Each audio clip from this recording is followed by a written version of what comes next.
Retour sur réfléchir, décrypter, analyser l'actualité vue par les experts. Depuis une trentaine d'années, l'inflation reste au plancher dans les pays avancés. Et l'une des causes pourrait être le taux de chômage et la faible dynamique des salaires qui en découlent. Mais cette explication n'est-elle pas finalement trop simple? C'est ce que nous allons voir. Bonjour François Gérolf. Bonjour. Vous êtes professeur assistant à UCLA et conseiller scientifique au CEPI. Vous vous êtes intéressé à ce qui détermine l'inflation dans vos derniers travaux publiés dans la lettre du CEPI du mois d'avril 2021. Alors vous évoquez notamment la courbe de Phillips, qui est une corrélation entre salaires nominaux et chômage, qui avait été établie en 1958 par l'économiste néo-zélandais Alban William Phillips. Alors première question, très simplement, que nous indique cette courbe pour bien comprendre ? Alors, cette courbe de Phillips est censée nous indiquer qu'il existe une corrélation entre inflation, donc inflation, comme vous avez dit, des salaires nominaux, et chômage. D'ailleurs, donc, ce qui est difficile avec la courbe de Phillips, c'est qu'elle correspond à des choses différentes pour des gens différents. Donc, certaines personnes disent que c'est l'inflation des salaires nominaux, d'autres regardent plutôt l'inflation des prix. Mais dans tous les cas, il s'agit d'une relation négative, donc décroissante, entre inflation et chômage. Ça fonctionne. Donc, une des explications pourrait être la suivante. Lorsque le chômage est faible, les entreprises ont du mal à recruter, ce qui conduit à proposer des salaires nominaux plus élevés. Et au contraire, dans une période de fort chômage, le rapport de force n'est pas en faveur des salariés, ce qui pousse à la modération salariale. Cette explication permet de comprendre pourquoi il y aurait une relation décroissante entre salaires nominaux et chômage. Alors cette courbe de Phillips, ces travaux de Phillips, ils ont été contestés, ils ont été remis en question. Quels sont les épisodes macroéconomiques récents qui en révèlent les limites ? Voilà, et donc il y a énormément d'exemples récents dans lesquels on pense que c'est difficile d'observer cette courbe de Phillips. Donc un exemple, c'est la crise financière de 2007-2009 qui, selon la courbe de Phillips, aurait dû amener à de la déflation. Or, on n'a pas vu de déflation dans la plupart des pays. De la même façon, la crise européenne, l'austérité européenne de 2011 à 2013 a amené à une augmentation très forte du chômage. Et pourtant, encore une fois, en Europe au global, on n'a pas vu de déflation. Il y a un autre exemple dans lequel la courbe de Phillips ne fonctionne pas, mais dans le sens inverse en quelque sorte. C'est le cas de la Suisse, qui, elle, connaît un taux de chômage très faible, une économie florissante, mais pourtant connaît un épisode de déflation. Et puis il y a aussi le plan de relance de Donald Trump en 2017. Exactement. Donc le plan de relance de Donald Trump, c'est l'exemple le plus récent. Donc en 2017, Donald Trump fait de la relance dans une économie qui est censée être déjà au plein emploi. Et donc les économistes néo-keynésiens qui utilisent la courbe de Phillips avaient prévu que cela devait amener à une inflation sans cesse en augmentation. Or, on n'a pas du tout observé cette inflation qui était prédite par la courbe de Phillips. Retour sur réfléchir, décrypter, analyser l'actualité vue par les experts. Y a-t-il néanmoins des circonstances dans lesquelles la courbe de Phillips s'observe effectivement ? Effectivement, donc on observe toujours en réalité la courbe de Phillips, en particulier dans des contextes de change fixe. Donc les cas de change fixe où on observe une courbe de Phillips, c'est par exemple pour des pays européens pris individuellement et non pas la zone euro dans son ensemble.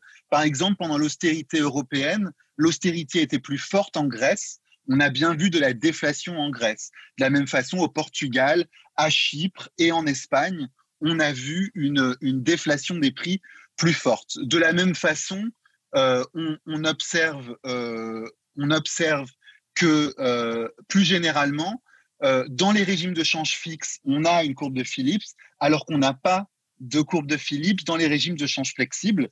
Et donc, l'explication que je propose dans la lettre, c'est de dire qu'en réalité, la vraie corrélation, elle est non pas entre inflation et chômage, mais elle est entre appréciation du taux de change réel et chômage. L'appréciation du taux de change réel est en réalité égale, la même chose que l'inflation dans les régimes de change fixe. En revanche, dans les régimes de change flexible, comme le salaire, comme le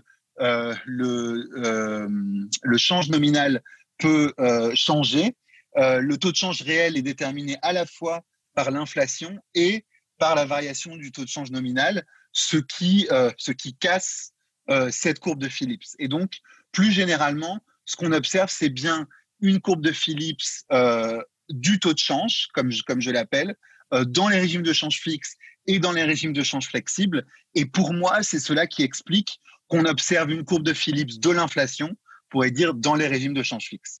Il faut d'ailleurs rappeler que Phillips, lorsqu'il avait établi cette corrélation, il s'était intéressé au cas du Royaume-Uni, qui était alors dans un système d'étalons or. C'est bien cela. Hein. Exactement. Donc, quand il regarde la corrélation entre salaires nominaux et chômage entre 1861 et 1913, en réalité, il regarde l'étalon or et donc les salaires nominaux à cette époque correspondent à des salaires en livres sterling, et la livre sterling a une valeur fixe en or, de sorte qu'une augmentation des salaires nominaux veut dire en réalité une augmentation des salaires en termes d'or, et donc bien une appréciation du taux de change réel, ou si on veut, une façon plus simple de le dire, c'est que les salaires réels avaient augmenté. Et donc, en réalité, cette corrélation que Phillips avait découvert, mais aussi la corrélation de Samuelson et Solow, qui ont découvert la même corrélation aux États-Unis dans le régime de Bretton Woods, en réalité, cette corrélation fonctionnait parce qu'elle correspondait bien à des phénomènes réels.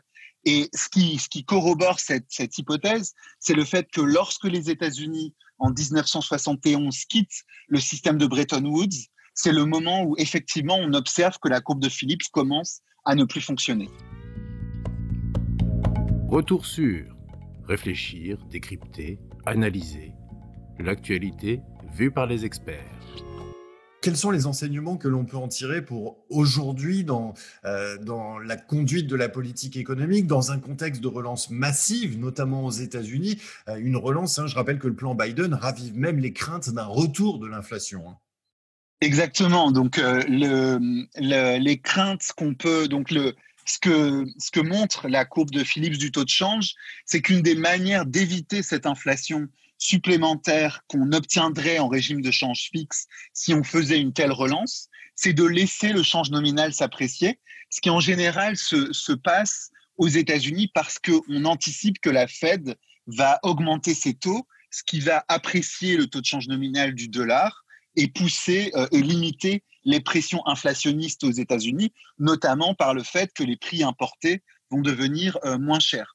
Mais le problème, c'est que cela montre que les risques de la relance non coordonnée, et j'insiste sur ce point, que cela est vrai que pour une relance qui n'aurait lieu qu'aux États-Unis, mais pas dans le reste du monde, les risques d'une relance non coordonnée de la part des États-Unis sont plutôt sous la forme d'une dégradation de leur compétitivité, sous la forme d'une augmentation du taux de change réel, d'une appréciation de ce taux de change réel qui aboutit à une déformation de la structure de production, qui rend le secteur manufacturier moins compétitif et donc qui pose des problèmes de compétitivité et de désindustrialisation accélérée.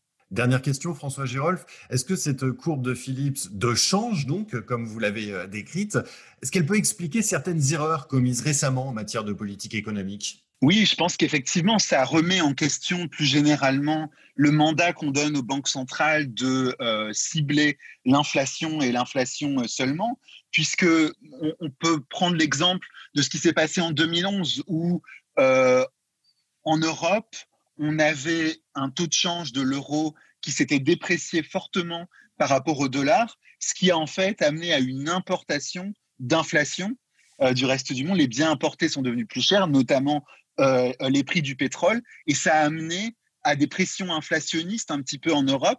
Comme le mandat de la Banque centrale européenne correspondait à fixer le niveau de l'inflation à certains niveaux, ça a amené la Banque centrale européenne à augmenter ses taux en avril et en juin 2011, alors que l'Union européenne était en même temps en train de faire une politique d'austérité très dure entre 2010 et 2013, et donc ça n'était vraiment pas le moment de remonter les taux. En réalité, ce que montre la courbe de Phillips du taux de change, c'est que pour savoir quel est le niveau de l'activité économique, il ne faut pas seulement regarder l'inflation, on peut très bien avoir de l'inflation élevée alors que l'économie est en difficulté, pour autant qu'on a une dépréciation du taux de change nominal. Et donc, je pense que si on avait eu en tête cette relation entre taux de change réel et chômage plutôt qu'une relation entre inflation et chômage, on aurait pu peut-être éviter de remonter les taux, si vous voulez, à contre-emploi en 2011 en Europe. Donc finalement, ça remet également en question les critiques habituellement émises à l'encontre des politiques de soutien de la demande. Oui, exactement. C'est-à-dire que le fait qu'il n'y a pas d'arbitrage entre inflation et chômage veut dire qu'en réalité, l'arbitrage qui se présente à nous est un arbitrage entre taux de change réel et chômage, mais cet arbitrage n'est présent en réalité que si les politiques de relance sont asymétriques. Et cette appréciation du taux de change réel n'est plus un inconvénient si l'Europe, la Chine stimulent leur demande en même temps que les États-Unis le font, puisqu'à ce moment-là, l'ensemble des taux de change réel, si vous voulez, vont s'apprécier, ce qui veut dire qu'il va n'y avoir aucun changement du taux de change réel relatif entre différents pays. Donc, ce que ça montre, c'est que derrière l'arbitrage de Phillips, il y a seulement une limite de la politique de relance asymétrique, mais pas vraiment de limite de la politique de relance mondiale. Eh bien, merci beaucoup François Girolf pour ces explications, et pour ceux qui veulent en savoir plus, je renvoie au site du CEPI où on peut trouver en téléchargement libre la lettre du mois d'avril 2021 dans laquelle vous détaillez tout ça. Merci encore. Merci beaucoup. Retrouvez tous nos podcasts sur theconversation.fr. N'hésitez pas à les commenter et à les partager. Merci de votre écoute.